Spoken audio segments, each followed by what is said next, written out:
और ये प्यार और मोहब्बत के संबंध कब बन गए मेरे को पता नहीं चला इस समय।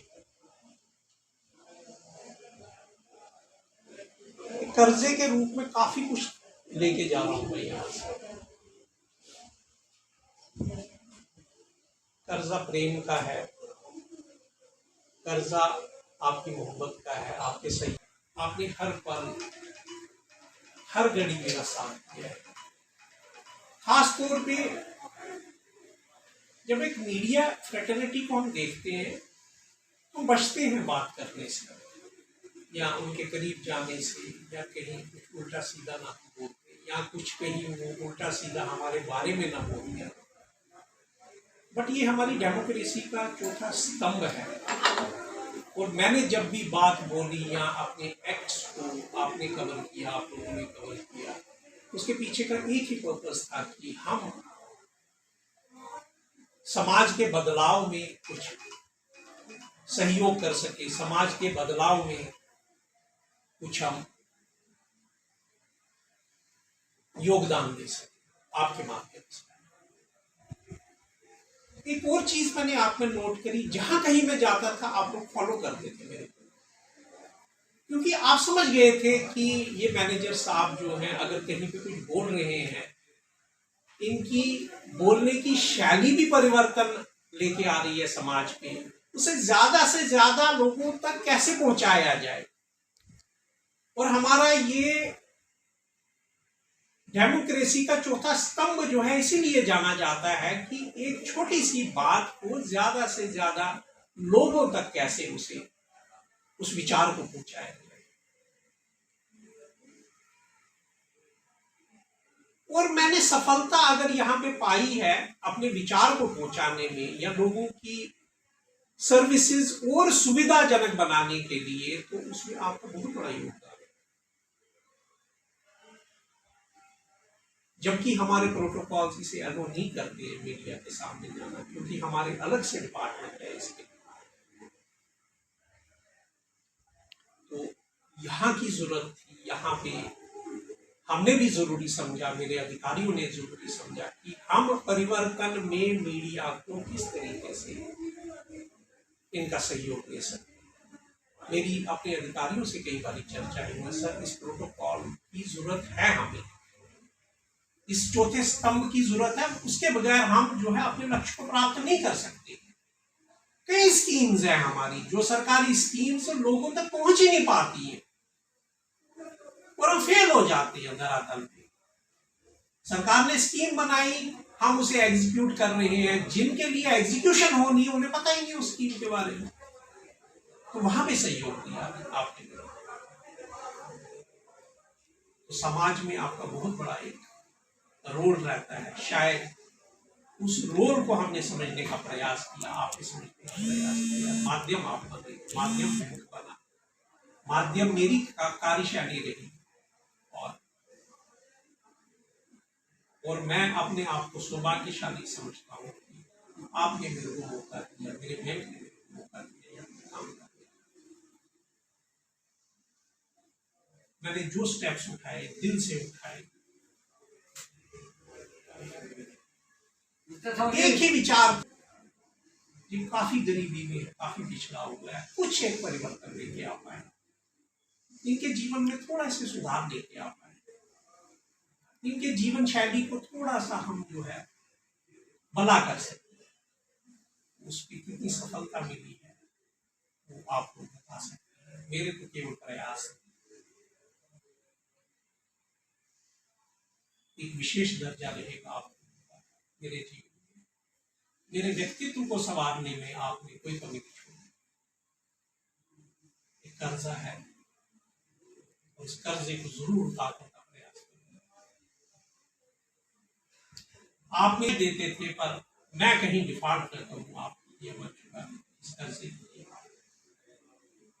जल्दी से जल्दी इस कर्जे को उतारूं और बलपूर्वक उतारूं और अच्छे तरीके से इस कर्जे को उतारूं, यही ईश्वर से जाने वाले तो हमें याद बहुत आएगा। बान साहब की शख्सियत हमसे छुपी नहीं है।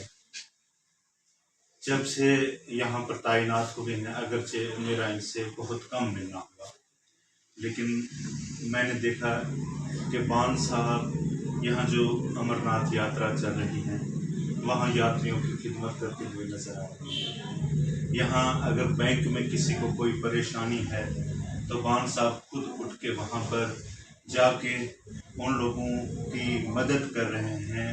मैंने अक्सर देखा चोरियां हुई हैं तो बैंक के किसी खाते से या कुछ तो बान साहब उनकी रिकवरी करवा रहे हैं, कहीं बैठे हुए दूर लोगों में रिलीफ बांट रहे हैं। एक बैंक मैनेजर का तस्वीर जो इससे पहले मेरे जहन में था, खुसूसी तौर पर मैं आपसे बात करूं तो वो यही था कि वो बैंक में बैठा हुआ एक सख्त तरीन ऑफिसर है जो हर सर पर हुक्म चलाता है, क्योंकि उसको एडमिनिस्ट्रेशन चलानी है, क्योंकि उसको बैंक का निज़ाम चलाना है। भान साहब की ये खूबियां रही कि इन खूबियों के साथ साथ उन्होंने अवाम दोस्त बनकर दिखाया। माशरे में जो मीटिंग्स हो रही हैं उनमें भी शामिल हो रहे हैं, लोगों के साथ मिलजुल रहे हैं। वहीं जहां पर बैंक के काम थे, जैसा कि यहाँ पर आपने देखा कि बैंक रिकवरी के लिए भान साहब खुद जाकर धरना दे रहे हैं ताकि बैंक को भी नुकसान न हो। इससे जाहिर ये होता है कि इंसान की जितनी भी खूबियां होनी चाहिए वो भान साहब में पाई जा रही थी। जहाँ पर एक तरफ इनके ऑफिसर का दौर देखें तो वो भी बहुत अच्छा, क्योंकि एक बैंक के साथ जहाँ तक ये मुंसलिक रहे तो इन्होंने खूब तर से खूब तर काम किया बैंक को अरूज देने पे। आप देख सकते हैं हमारे बैंक का निज़ाम पहले कैसा था, अब कितना अच्छा हुआ है। यहाँ बड़ी बड़ी लाइन्स लग रही थी, जगह जगह ATMs लगे, ये सारे इनके दौर में थे। ये एक ऑफिसर का काम था। लेकिन वहीं अगर हम इनकी ज़ाती ज़िंदगी देखें और समाजी खिदमत देखें, वहाँ पर भी ये नुमाया खिदमत अंजाम दे रहे हैं। अब जब हमसे बिछड़ रहे हैं तो मौन साहब मैं आपको ये बताऊं कि जो हमारी मीडिया फैकल्टीज़ हैं, हम कभी भी न किसी आने वाले का इस्तेमाल कर सकते हैं और न जाने वाले का।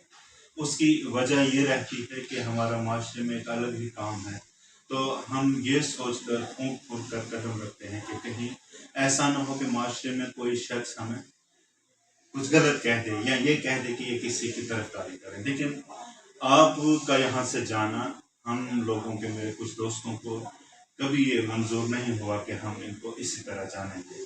हमने कभी किसी को भी हार पहना नहीं, शाल नहीं पहना है, लेकिन आपको पहना रहे हैं। उसकी वजह आपकी खिदमत है जो आपने आवाम के लिए यहाँ की है, और हम यही उम्मीद रखेंगे कि यहाँ से जाने के बाद भी जब आप यहाँ से जाएंगे तो जिस इदारे में भी आप काम करें, जहाँ भी आपकी अपॉइंटमेंट तैनाती हो, वहाँ भी इसी तरह काम करें। माशरे में कुछ लोग पहचाने नहीं जाते। हम अभी देख रहे थे कि एक मासूम बच्चा आया, उसके खाते में अगर 900 रुपया है तो उसकी ज़रूरत, उसकी नीड देखते हुए आपने ये रिस्क ले लिया कि उसके बाप जो उसका असल गाइडेंस है उसके अलावा उसको पैसा दे दिया। ये बहुत बड़ी बात थी, ये हमने खुद देखा अभी चंद मिनट्स मुझे यहाँ पर करते हुए। तो इस तरह के रिस्क भी कई बार लेने पड़ते हैं। यानी एक ऑफिसर को उसको शख्सियत देखकर, उस इंसान को देखकर, एक मासूम बच्चे की नीड्स को देखकर, ज़रूरत को देखकर आपने एकदम से फैसला लिया और वो 100 रुपया आपके लिए कोई बड़ी हैसियत नहीं रखता। ये बहुत बड़ी बात है। बस यही चीज़ें हम चाहते हैं, हम माशरे में यही चीज़ें देखते हैं कि अगर एक ऑफिसर एक कुर्सी पर बैठा है तो वो जर्नलिस्ट हूँ। जब भी मैं यहाँ से गुजरा हूँ तो मैंने देखा कि आप मुझे कोई बात, एक आम से बात नहीं करना, यही जिंदगी है। चार एक हिस्सा है कि आप यहाँ आप एक बड़े ओहदे पर एक बार फिर से यहाँ पर तैनात हों, ताकि यहाँ के लोगों के जो काम हैं वो आसानी से हों। और दुआ है कि आपको अल्लाह ताला लंबी उम्र अता करे ताकि आप अवामी खिदमत जो है इसी तरह अंजाम देते रहें। मैं दिल की अमीर गहराइयों से अपने पुंछ की आवाम की जानिब से आपका शुक्रिया अदा करता हूँ कि आपने यहाँ पर रहकर एक दूर दराज इलाके में यहाँ के लोगों की जो खिदमत की है उसको हम हमेशा याद रखेंगे। शुक्रिया।